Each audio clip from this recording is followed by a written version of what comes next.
think we'll go ahead and get started. Welcome everyone to, I don't even know how many we've done now, probably our 5th or 6th partnership webinar with My Intranet. I want to thank Rob and Maureen for all of their help in getting these started and for the platform.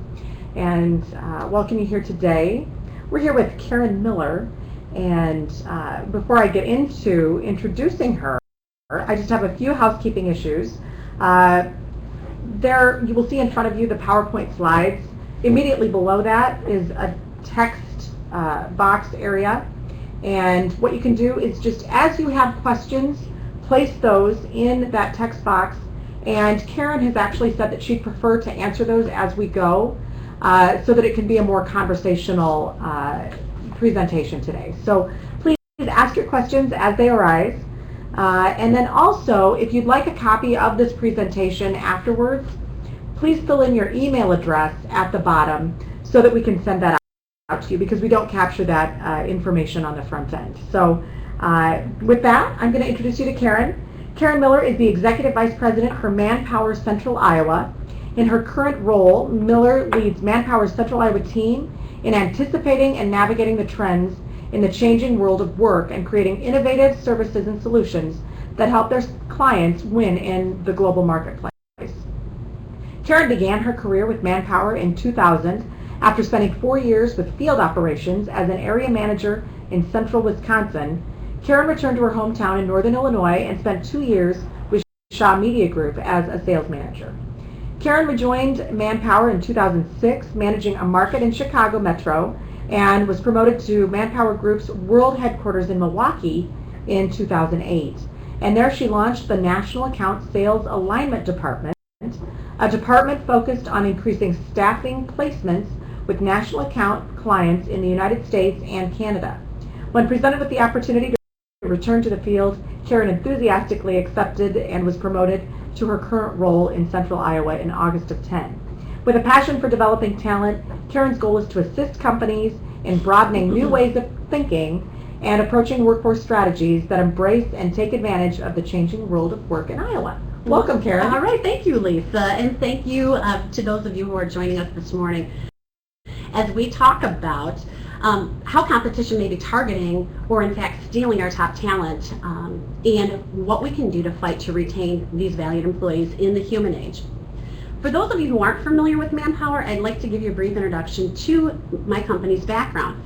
Manpower has been a pioneer in the talent industry since 1948. People have always been at the heart of what we do, with our goal of having a positive impact on the lives and the communities in which we operate. And we do this by connecting people with the dignity and the honor of work, while providing solutions to help our clients and our candidates achieve success in this ever-changing employment landscape. Through our 60 years of experience, extensive research, and local expertise in serving over 400,000 clients in 82 countries around the globe, this unparalleled exposure has provided Manpower with an in-depth understanding of the trends impacting the world of work and the insight to the business ambitions, such as yours, and most importantly, the value of the human potential. This is what has led us to identify that the world is entering a human age. And really, we're seeking to understand the implications of this new era in this world of work as we fight to retain our top talent. So first of all, what I want to talk about is, whoops, did that not change? And sorry about that. There we go. Okay, first of all, what I want to talk about is the macroeconomic forces changing in the world today. And why we're challenged more than ever to retain our top talent. As I review this information, I'd really like you to think about your organization and how you've been impacted by these forces. The first force, actually, we want to talk about is talentism. According to Manpower's most recent talent shortage survey of 35,000 employers across 36 different countries, we found that 34% of the companies are struggling to fill the jobs they desperately need in order to succeed. Now, this might not make sense to you and sound contrary to the unemployment statistics that we're hearing every day on the news, but what's really happening is that employers are struggling with a mismatch between the talent that they need and the talent that's available in the unemployment statistics. The reason for this mismatch is really rooted in the mobility of our current society.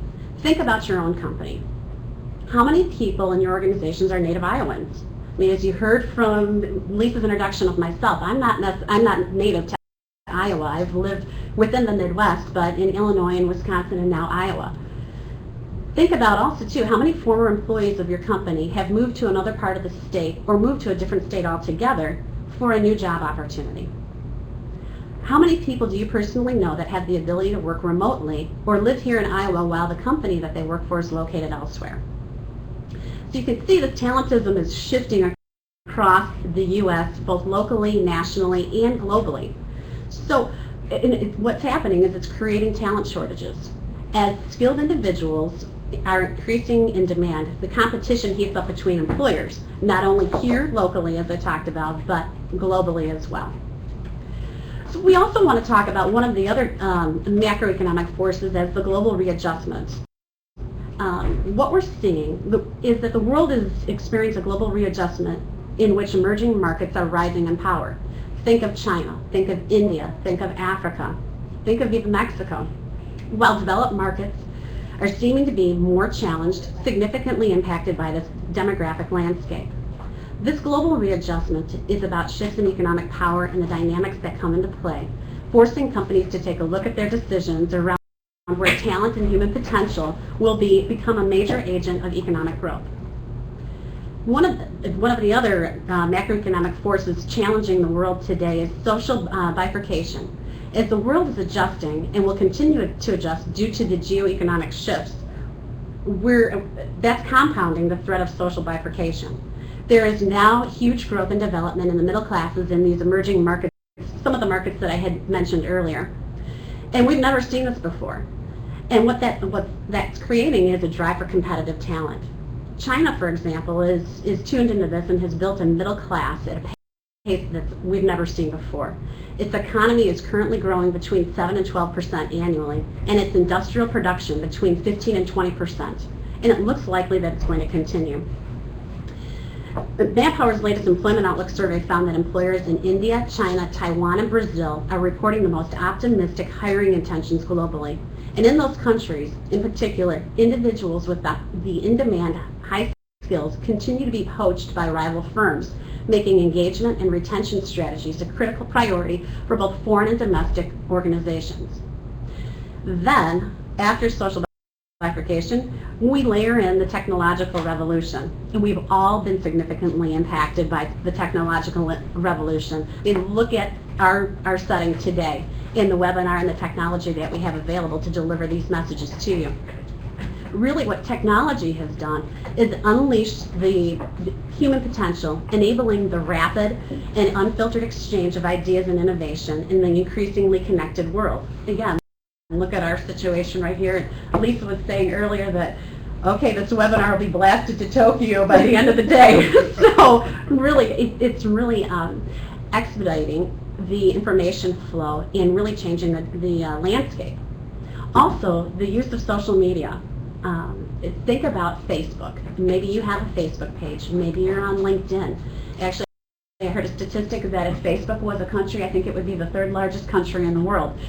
So it's crazy when you think about how technology has impacted the work that we do every day. And, sorry about that. I'll click to the next slide. What we want to do is we want to correlate these world of work trends as we strive to understand why competition may be stealing our top talent. And in a nutshell, it boils down to 4 different factors. We've got the demographic and the talent shortage.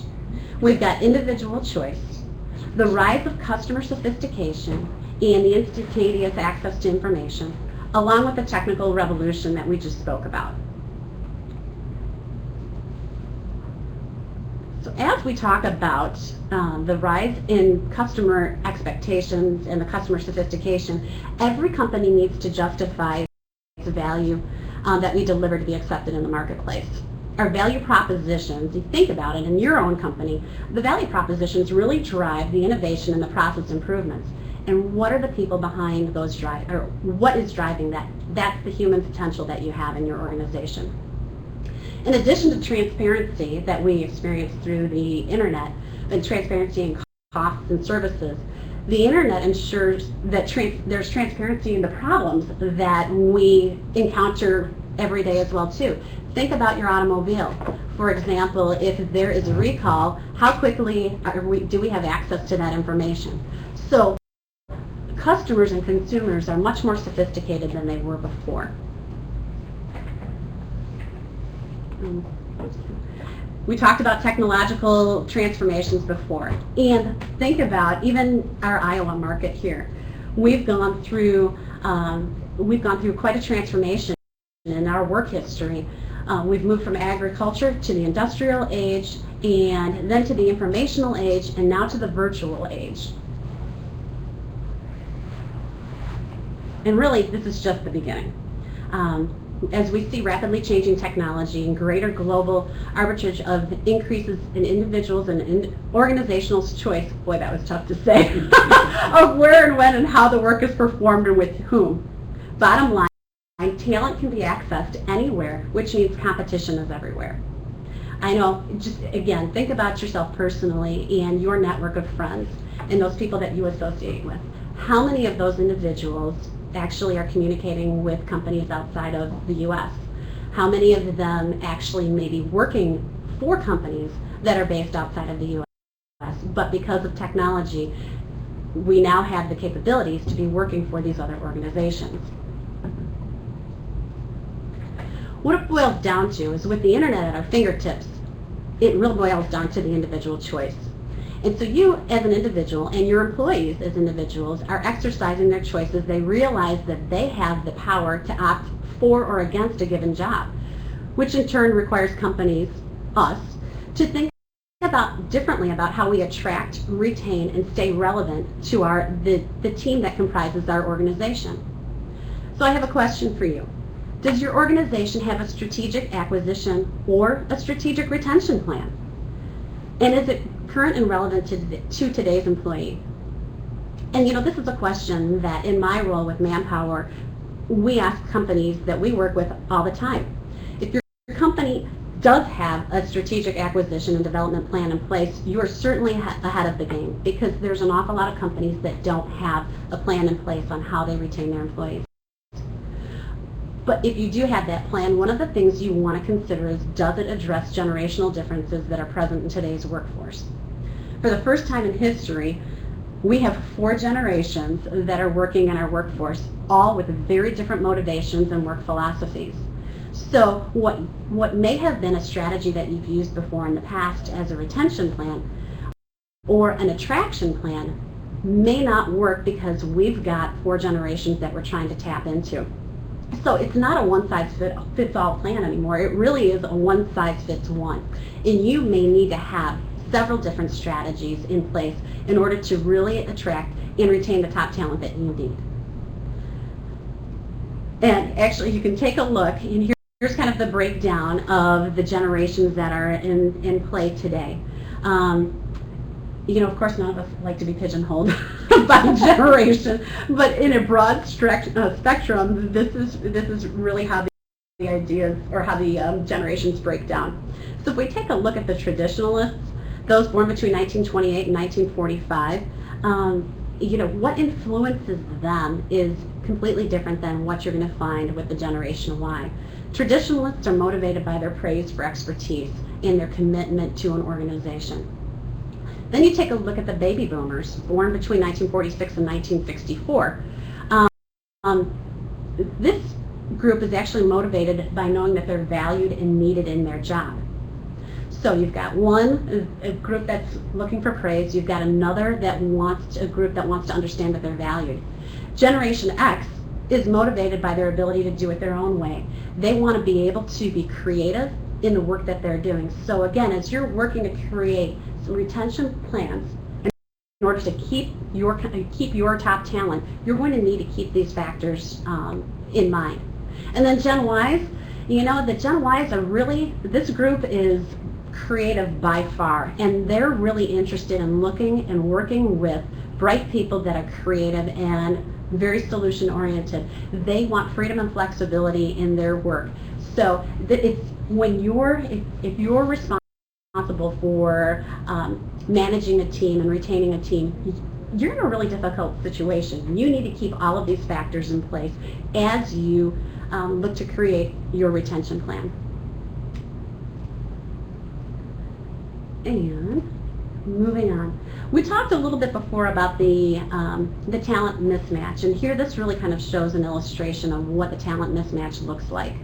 The individual choice, and here again we're talking about all these different factors, the technological revolution, we're talking about the individual choice. And when you couple those two together, what we're seeing is the talent mismatch in the marketplace today. And clients or your competition having the opportunity to target those top talent individuals and extracting them from your marketplace to their marketplace. So really it's that individual choice that's happening right now.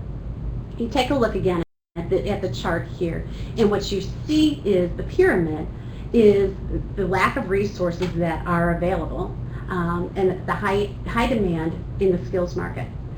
Then you see the triangle itself is actually an oversupply of the wrongly skilled individuals. Still maybe very capable individuals, but with today's marketplace and with the needs of businesses nowadays, these individuals might not have the right skill set.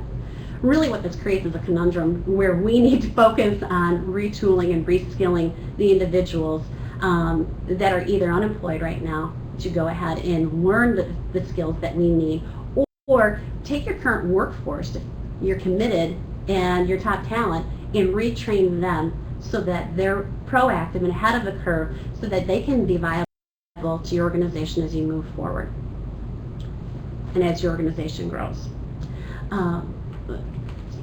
Talent mismatch. Are you ready? Really, 34% of the global number of employers, and I talked about that before, that said that they don't have the available resources. The number is actually quite a bit higher in the U.S. 52% of employers reported that they're having difficulty in filling positions, up from 14% in 2010. That's huge. So think about that. Take a look at even the businesses in the marketplace, or those businesses even involved with the ABI organization. 52% of those businesses are having difficulty finding the right talent for their organization, which means if you've got the right talent in your organization, they may be targeting or trying to woo your candidates or your employees away to their organization. So keep that in mind as you take a look at your talent pool around there. Really, what this whole scenario has created is the dawn of the human age, and you saw on the initial slide when we were talking about the human age itself. And really what this means is that human potential itself is going to be the catalyst for change in our organizations, in the global driving force. Really, the companies with the top talent are going to be the companies that win and are successful in the future. So now that we've talked about what is causing the competition to be targeting your talent or stealing your top talent, let's talk about what can we do to retain these individuals. So retention of your top talent. So how do we retain our top talent? Think about your organization. Do you know the answers to these two questions? Now I'll give you a minute to read them. How do we manage the talent ecosystem to drive productivity? And how do we manage a diverse and virtual workforce? And the answer might surprise you, but it's very simple. It's engagement. And it sounds so simple, but it's something that's often overlooked in our marketplace or in our companies. And really, engagement can be described as the heightened emotional connection that an employee feels for his or her organization that influences him or her to exert greater discretionary effort to his or her work. Simple, isn't it? But think about the people that you work with. Think about your peer group. Think about your staff that reports to you. How engaged really are they? Engaged employees care about the future of the company, and they feel a strong emotional bond between the organization that employs them, which actually ultimately results in higher retention levels and productivity and lower absenteeism. All things that we want to be looking for as we want to grow our organization and be viable in the future workplace. When measured, positive employee engagement can be causally related or correlated to specific positive business outcomes by work group and job type. So keep in mind, take a look at your current staff. Take a look at the people who work with you. Ask yourself this question. How engaged are you in your job, and how engaged are you in the organization that you work for?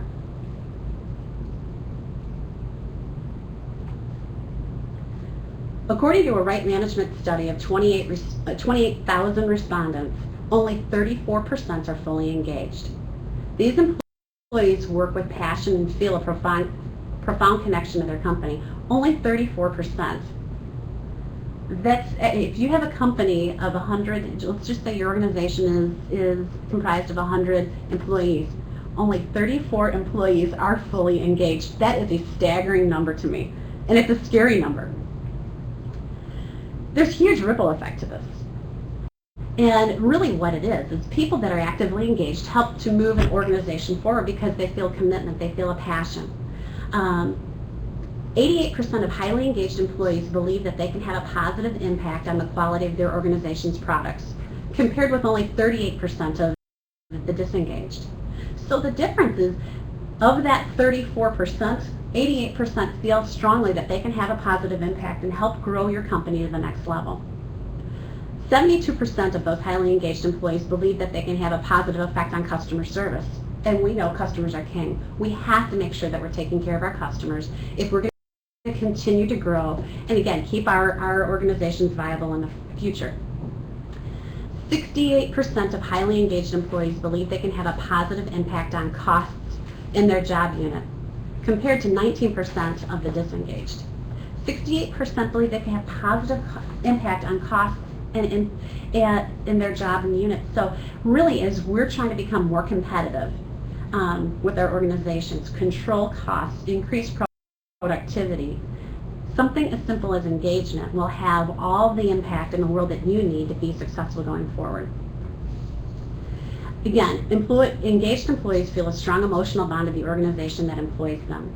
This is associated with people demonstrating a willingness to recommend that organization to others. I know we find in the staffing industry, and because we're dealing with this every day, some of our best candidates are those that are referrals. So a referral within your organization, if you've got top talent within your organization and they refer a potential employee to you, that's somebody you certainly want to consider, because obviously the employee that's referring another employee feels strongly about the organization, feels a commitment, is interested in seeing the company grow. And oftentimes, you're never, well, not oftentimes, all the time, you're never going to refer somebody to your organization if you don't feel that they're going to be a top performer. So engagement, again, simple as it sounds, really will have a huge ripple effect on your organization. So here, again, we keep coming back to the human age and the impact of individual choice. So the impact of the individual in choice is really the reality requires the employers to focus on even more strongly on engagement, flexibility, skill development, retention, and creating a strong talent pipeline. In the emerging human age, organizational success is grounded in cultivating and optimizing your current talent pool. So, okay, we talked about engagement here, and we talked about some of the impacts. Productivity imperative. This is one point that I do want to call out before we really get into some of the top drivers of engagement. Again, we talked about productivity and really how that engagement really impacts that. So productivity. To increase productivity dramatically, companies need to think aggressively about how to increase the pace of talent development and to deploy the best talent against the highest value opportunities, and to improve the ways in which workers engage with their peers. Employees with the highest level of commitment perform 20% better. So think about productivity in your organization. Think about your top performers. And it goes back to that old 80-20 rule. Employees with the highest level of commitment perform 20% better and are 87% less likely to leave an organization, which indicates that engagement is linked to organizational performance. So again, if you don't have an engagement program, if you don't have a development program, if you're not connected to your employees, they're going to be leaving you. And I don't have the statistics here in this presentation, but I've heard time and time again, employees don't leave companies, they leave managers. So make sure if you are a manager of people that you're connected and that you're engaged with your team, because it will make all the difference in the world. For example, and here in talking about this, a beverage company, Molson Coors, with this company, it was found that engaged employees were 5 times less likely than non-engaged employees to have safety accidents, and 7 times less likely to have lost time safety incidents. So we're not even talking about production productivity. We're talking about safety issues and how the engagement and the commitment to the organization ripples all the way through.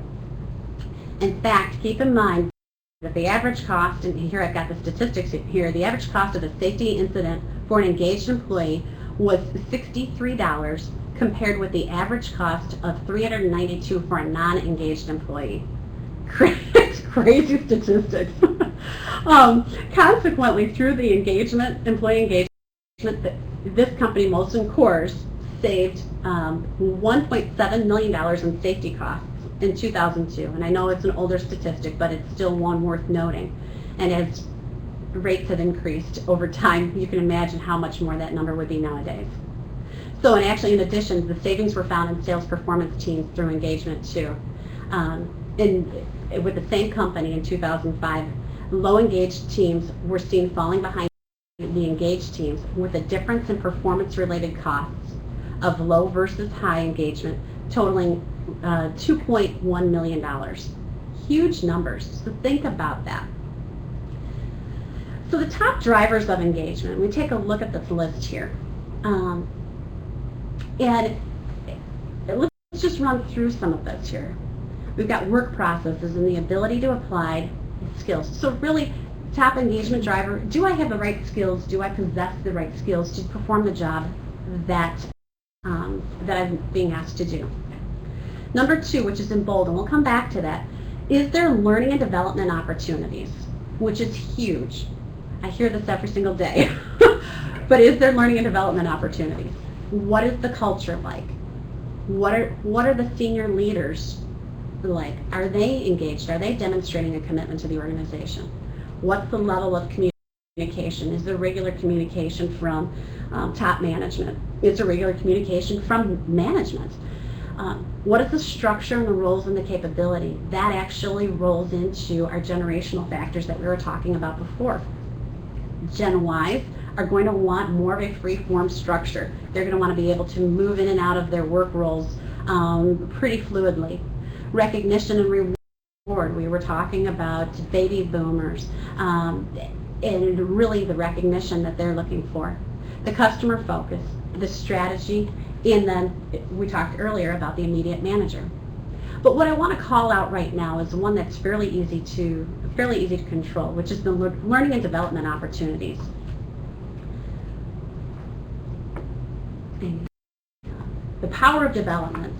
Are there career opportunities for me at my organization? Really, this impacts the engagement of the individual. If they know that a company is committed to them, they become more committed. I'll give you a real life example, a conversation that I had with one of my team members yesterday. And Manpower has a new training program that all of our field staff is going through. We're going to headquarters in Milwaukee, and everyone throughout the country is going there learning about the latest and greatest trends in the world of work. And there was an individual on our team who I sent who was actually a little bit reluctant about going to this training. And we had a conversation yesterday, and this individual had said to me, they said, you know what, I was so excited after coming back from the training. I was so impressed that the company is investing in me and investing in my future. I am more committed, quote unquote, I am more committed now more than ever. So really something as simple as creating development opportunities for the individuals on our team can make the difference between how engaged they are with the work that they do. The ABI webinars here certainly is an opportunity that you can leverage within your organization as well too, and give a development opportunity to your teams. So take advantage of those opportunities that are around it, because they'll have a significant impact on the organization. I want to take a look at the power of development, and here again, I don't want to barrage you with statistics, but sometimes statistics are what hits home with all of us.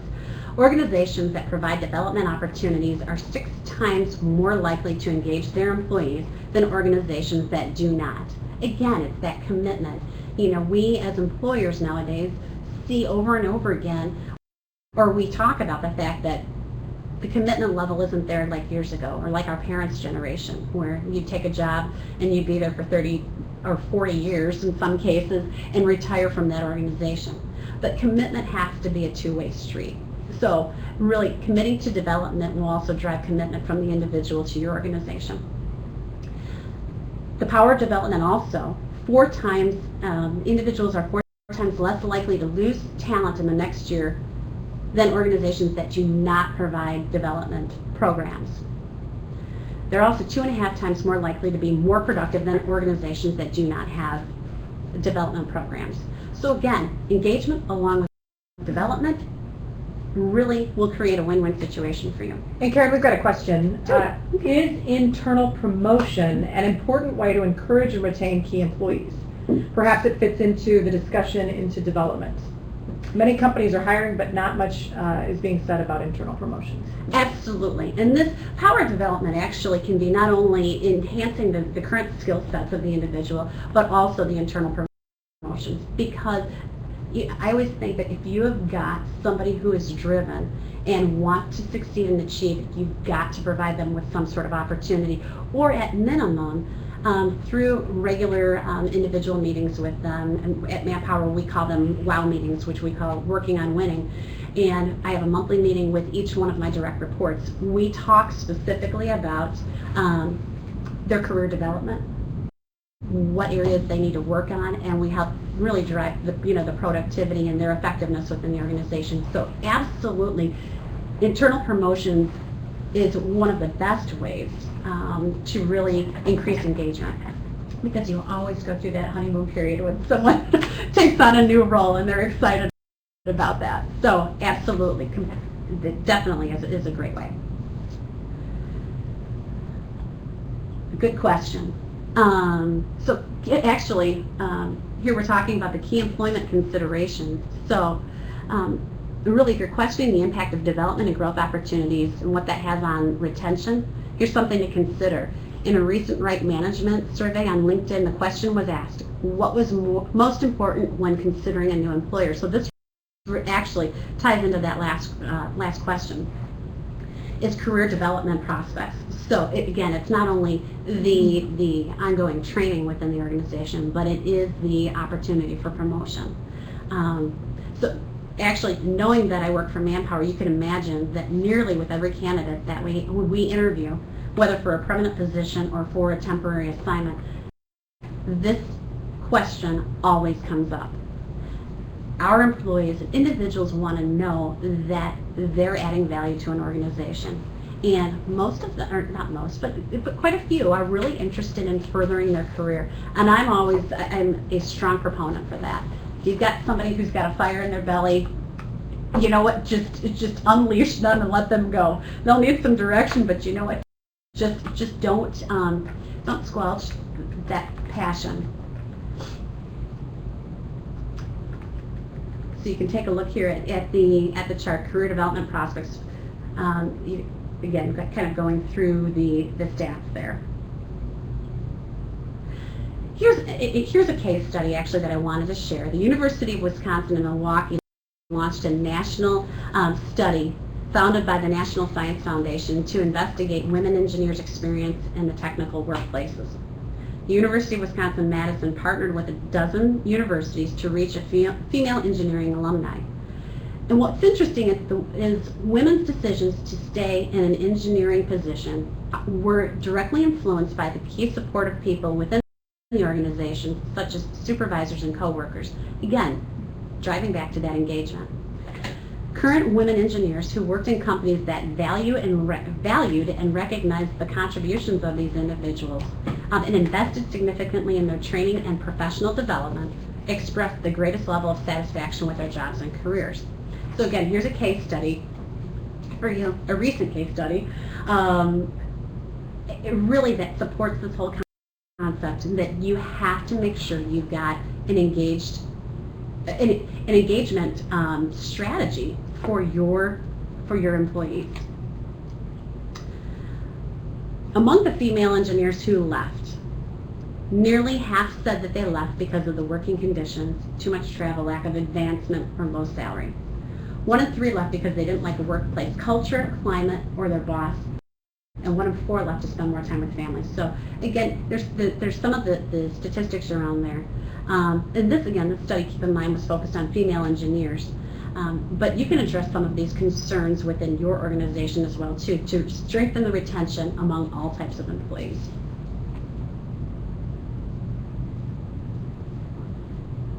Again, when very clear initiatives are outlined that produce results, there's momentum created across all groups of employees. And take a look at some of the statistics there. 2.6% of the females left the industry, while the ranks of men grew 9.6% during that time. Companies reporting success in retaining women, really sponsorships were the key tool. Sponsors actually advocated the individual's career. So again, the engagement factor there.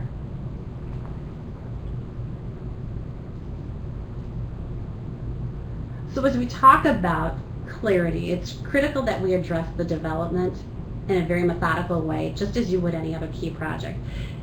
Again, taking a look at your organization, do you have structured meetings with all of your staff?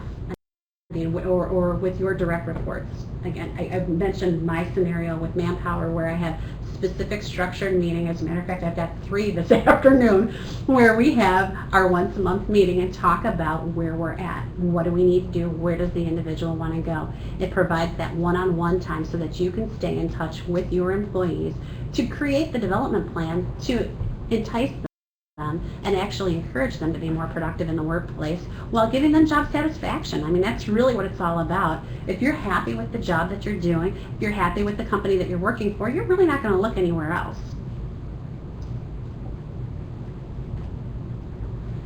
What we want to do is we want to determine a path too. So how often do you engage in career discussions with your manager? I don't know how many organizations that are listening in today happen to have a people survey, but I know if, for example, I'll tap into my experience with Manpower, we just received notification that our annual people survey will be going out in mid-September. It's a great opportunity for us to determine employee engagement. What do we need to do as an organization to engage our staff even further? And so if you don't have something in place like an annual people survey, that might be something that you want to be considering. Or again, going back to the how often are you speaking with your staff, here, determine the path, how often you engage in career discussions with your manager. And based on the online poll of, actually it was 683 people from a LinkedIn poll that we did, the answer in the percentages is every 3 months 15% said that they talk with their managers. Twice a year is 17%. Once a year is 30% of individuals said that that's how often they have career discussions with their manager, probably at their annual performance review. 37%, and this is staggering to me, 37% said that they've never had a conversation with their manager about career development. And that's really a sad state of affairs. That 37%, and probably that 30%, so 67% of individuals are probably shopping for another job. So keep that in mind. If you're not having those conversations, chances are at least 2/3 of your staff is looking for another opportunity, which is scary. Think about how the impact of losing your top talent, how that would impact your organization. And today, with today's work trends, we're seeing individuals who are leaving organizations for small monetary increases. It's not all about the money. It truly is not. So keep that in mind, that money is an important factor, but it is not the only factor. It really is that connection that individuals have with the organization. So as we take a look, plan and outline. As you're having your individual discussions with your team members, think about the technical acumen and the organizational acumen. How does this individual fit in with your organization? What are the projections coming in the future for your company? Is this person the right person? What do you need to do to develop them so that they can be a key player in the future going forward? Be aware of pigeonholing. That happens more often than not in organizations, and that's a real cause of turnover. When you've got somebody who might be a subject matter expert in a particular area within your organization, they've got great skills, but you only think of them as this person, this subject matter expert, and you're not really tapping into the full potential of that individual and cultivating those skills so that they can be viable in other parts of the organization. So make sure you're not doing that. And actually those kinds of conversations come out in those one-on-one meetings. Also be aware of what the individual's desires are. Not everybody wants to be a manager, not everybody wants to be, grow their career. There's people, and thank God, we've got individuals who are happy coming in doing the job that needs to be done, and that they're not looking to continue to climb. Because if everyone is somebody who wanted to aggressively grow their career, we wouldn't have any quote-unquote worker bees, and we need to have that population there in place. And maybe the individuals, just their lifestyle, they just choose not to have the added stress with climbing a corporate ladder, and that's okay too.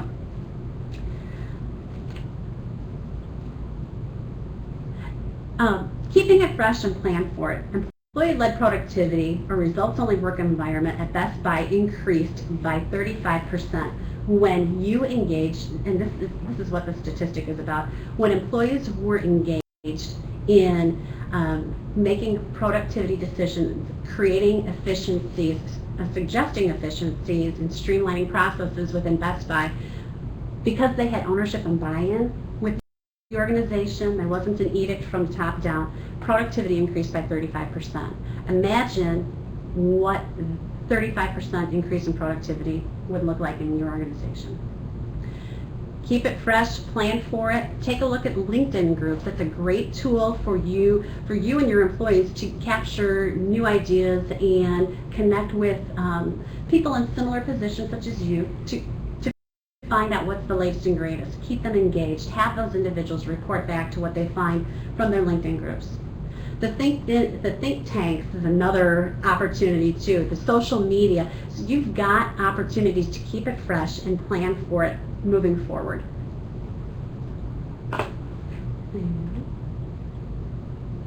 And measure and report. And here we want to keep things fairly simple. But as you're taking a look at the employees that you work with, in your meetings with them, have an outline. Find out what they're looking for. What kind of timing, what's your timeline for possible promotion or just even enhancement of skills in the marketplace, or enhancement of their skills for your business.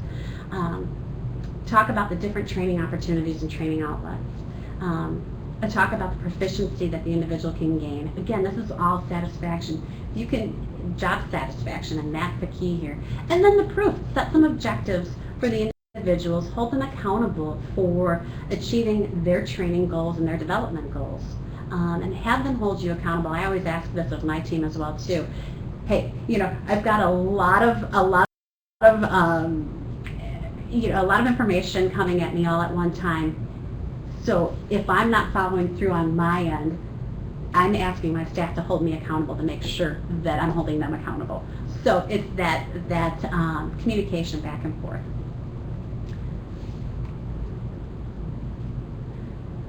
So in conclusion here, actually, we're kind of wrapping things up, and there's another component to this, but right now we're just talking about retention.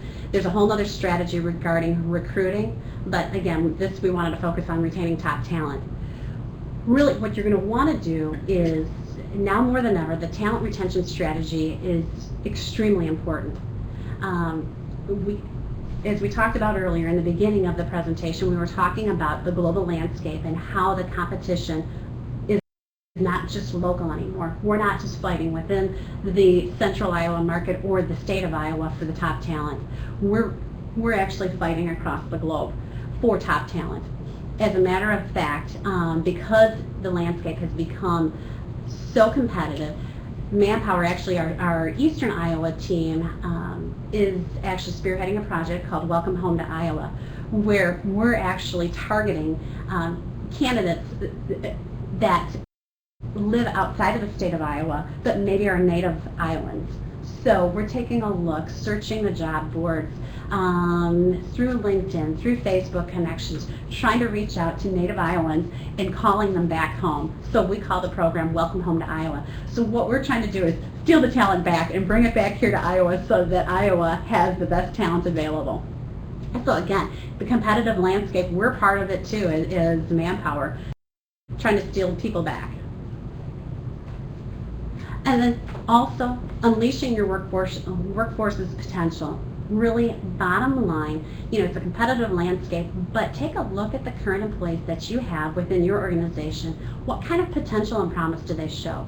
Do they have a desire to grow within the organization? How engaged are they? Make sure that you've got a plan together for each one of your individuals that you deem as top talent. Again, not everyone is deemed as top talent, but really those individuals that you think are, or the individuals that you think have the potential, it's worth the investment to keep them around, because as I stated earlier, the companies with the best talent are going to be the companies that win in this global landscape. So make sure that your company is one of those organizations that's keeping the best talent. And I'm from Manpower, so I cannot end the presentation without a shameless plug for Manpower, but wanted to let you know that as a resource, we've got the Manpower group of companies that we can help you, whether it's help design a development or a training program for the employees. We can help you on the front end recruiting, as I mentioned, our Welcome Home to Iowa program.